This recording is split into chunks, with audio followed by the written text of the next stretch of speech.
মানে আপনি আপনার বাবা মার খোঁজ খবর নিচ্ছেন না, এটা সত্য? কষ্ট করে মানুষ করছি, পরিচয় দিতে চান না আমরা গরিব, পরিচয় দিলে যদি ওর মান সম্মান না থাকে। খুব সহজে আপনার পায়া লাইলে এটা ডিমান্ড কম। তার মানে আপনি আপনার ডিমান্ড বাড়ানোর জন্য এটা করছেন? বরণ পোষণ খোঁজ খবর নেন না। বিয়ে করি না রে ভাই, সহজ কথা আপনি বুঝেন না কেন? এটাই বাস্তব। I love you. ভিন্ন একটি অনুসন্ধানী প্রতিবেদন তৈরি করতে রবিবার ঢাকা থেকে নেত্রকোনায় যায় এটিএন নিউজ টিম। কয়েকটি উপজেলা ঘুরে প্রতিবেদনের প্রয়োজনে সোমবার সকালে আমিরুল নামের এক ব্যক্তির খোঁজে বিশুরা গ্রামে যায় এটিএন নিউজ।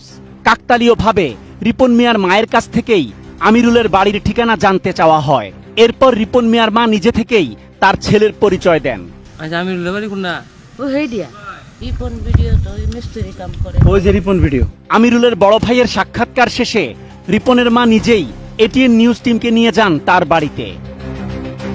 এরপর রিপনের মা অভিযোগ করেন, রাতারাতি জনপ্রিয়তা পেয়ে এখন গরিব বাবা মায়ের পরিচয় দিতেও নাকি লজ্জা পায় রিপন। পুরনো ভাঙা বাড়ি ছেড়ে আলাদা পাকা বাড়ি নির্মাণ করে স্ত্রী সন্তান নিয়ে থাকে সে। দেন না ভরণ পোষণ। অনেক কষ্ট লাগে মনে হয়, খুব কষ্ট করে মানুষ করছি, কিন্তু এখন পরিচয় দিতে চান না আমরা গরিব, পরিচয় দিলে যদি ওর মান সম্মান না থাকে। ও বাড়ি করছেন, উন্দরা বিল্ডিং করছেন, বিয়ে আমরা করাইছি। বাচ্চা এক ছেলে এক মেয়ে। আয়ম বিমান। ভাই বন্ধুরা, আমি নেপাল আইছি। রিপন মিয়া দেশে বিদেশে ঘুরে ভিডিও বানায়, 5 স্টার মানের হোটেলে গিয়ে রাত কাটায়, দামি দামি বাহারি খাবার খেয়ে ফেসবুকে ছবি আপলোড করে সে। অথচ অন্যের বাড়িতে কাজ করে ছেলেকে লালন পালন করার পরেও বাবা মায়ের খোঁজ নেন না রিপন। মনে চাপা কষ্ট নিয়ে ছেলের জন্য দোয়া করেন মা, যেন সে আরো বড় হয়। দেহে না বাঙ্গারুঙ্গা ঘর, আমরা আল্লাহ যে বাইরে রাখছে এই বেশি, তখন তার কাছে গিয়ে খুঁজে আনানোর দরকার কি? সে যখন বড় হয়েছে আরো বড় দোয়া করি আমরা। ওর বাপের ফেটছিরা কাজ করতে পারে নাই, এই দুজনে মিলিয়ে দিলে এডিরে বড় সড়ো করছি। রিপনের বাবা জানান, প্রথমে তার সহযোগিতায় ভিডিও বানাতো রিপন, পরে তাকে বাদ দিয়ে অন্য কারো সাথে ভিডিও বানানোর আক্ষেপে এখন ছেলের ভিডিও দেখেন না তিনি। আপনাদের খোঁজ খবর নেয়? আর পুরো খোঁজ খবর না, বরণ পোষণ খোঁজ খবর নেন না, এমনি খোঁজ খবর নেই। আপনার ছেলের কয়েকটা বিখ্যাত ডায়লগ আছে, সেগুলো কি আপনি বলতে পারেন? না, ওইগুলো বলতে পারি না। আই এম রিপন ভিডিও, এইটা বলতে পারি না। ওহন আর ওর কাছে দেই যায় না। কেন?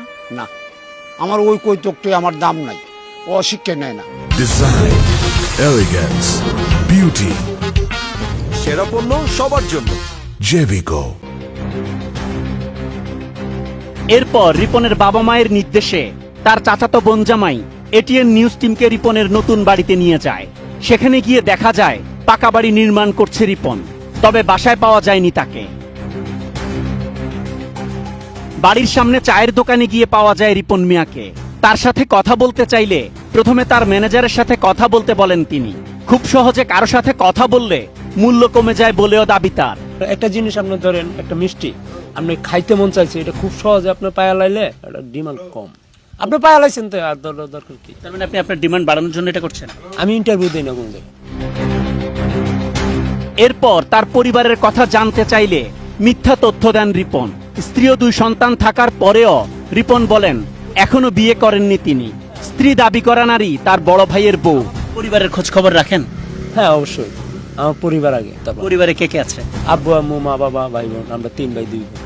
না, বউ বাচ্চা নয়, আমি বিয়ে করি নাই। ঘরে আমি যার সাথে কথা বলে আসলাম সে কে? এটা ভাবেই লাগে আমার। বিয়ে করি নাই রে ভাই, সহজ কথা আপনি বুঝেন না কেন? আপনার স্ত্রী দাবি করে 2টা সন্তানের বাবা আপনি এমন বলেছে, তাহলে এটা মিথ্যা? মিথ্যা।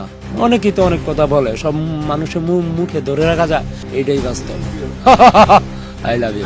সিরিয়াসলি বলছেন যে আপনার বউ বাচ্চা নাই? হ্যাঁ। যে বাড়িটা দেখে আসছে এই বাড়িটা কার? ওকে, রইলাম ভাই, আসসালামু আলাইকুম। আপনি আপনার বাবা মার খোঁজ খবর নিচ্ছেন না? বাবা মাকে ভরণ পোষণ না দেওয়ার অভিযোগও অস্বীকার করেন রিপন। রিপন ভাই, ভাই শেষ, গপ শেষ। মানে আপনি আপনার বাবা মার খোঁজ খবর নিচ্ছেন না, এটা সত্য? না না, খোঁজ খবর নেই। তো আপনার ভাগ্যের পরিবর্তন হয়ে গেছে দেখে এখন আপনি আপনার বাবা মার পরিচয় দিতে চাচ্ছেন না, তাদের পরিচয় দিতে লজ্জা পান? মুক্তারউদ্দিন, আর আমার আম্মার নাম বলার তো দরকার নাই। যা, মানুষ অনেক কথাই বলবো, আপনার কিসে একটা মানুষ সবার কাছে ভালো হইতে পারে। অথচ এর কয়েক ঘন্টা পর রিপন মিয়া তার বাবা মায়ের করা অভিযোগ জানাজানি হওয়ার ভয়ে নিজের ভেরিফাইড ফেসবুক পেজে একটি স্ট্যাটাস দেন। সেখানে তিনি দাবি করেন তার পরিবারের অনুমতি না নিয়েই তার বাড়িতে গিয়ে ভিডিও ধারণ করেছে সাংবাদিক। মুহূর্তের মধ্যে স্ট্যাটাসটি ছড়িয়ে পড়লে দেশের অনেক আলোচিত ব্যক্তি তার পাশে দাঁড়ায়। ওই ঘটনার সময় ঢাকা থেকে আসা আরো দুজন কন্টেন্ট ক্রিয়েটরকে রিপন মিয়ার সাক্ষাৎকার নিতে অপেক্ষা করতে দেখা যায়। এরপর কথা হয় তাদের একজনের সাথে। প্রথমে যখন তার বাড়িতে যাই তখন সে ঘুমাচ্ছিল, তার স্ত্রী বাইরে ছিলেন। তো বললাম, ভাই আমি একটা কন্টেন্ট তৈরি করতে চাই আপনাকে নিয়ে এবং আপনার গল্পটাকে। বলছে অনেকেই দেখছে এটা, আমি কি এবং কি হয়েছে, আপনারা তো ভুল করছেন, যে আমার ম্যানেজারের সাথে কথা বলেন। Asad Bhuiyan, ATN news.